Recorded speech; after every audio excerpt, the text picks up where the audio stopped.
लोगों से कहना चाहता हूं, कम मेक इन इंडिया।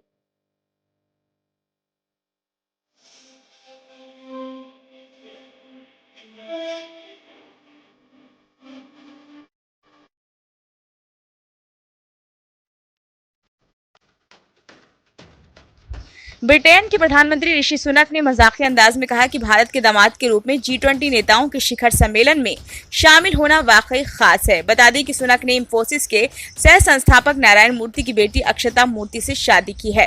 गौरतलब है, भारत इस साल G20 देशों की अध्यक्षता कर रहा है। ऐसे में 9 और 10 सितंबर को होने वाले G20 शिखर सम्मेलन में अमेरिका के राष्ट्रपति जो बाइडेन सहित कई देशों के नेताओं का दिल्ली में जमावड़ा होगा।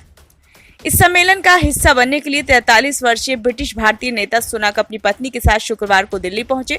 उन्होंने अपने साथ यात्रा कर रहे पत्रकारों से कहा कि भारत जाने के लिए उत्साहित हूं।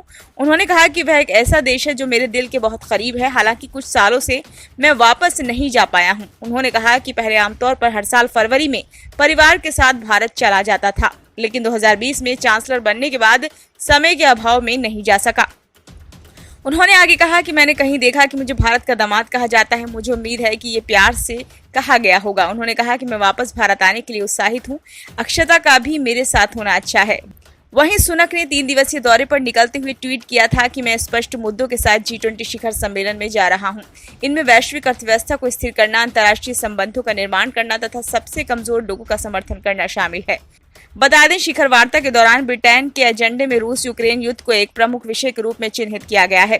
उन्होंने G20 कार्यक्रम में रूसी राष्ट्रपति व्लादिमीर पुतिन के साथ शामिल नहीं होने पर कहा कि वह एक बार फिर अपना चेहरा छिपा रहे हैं, वे खुद को सबसे अलग कर रहे हैं।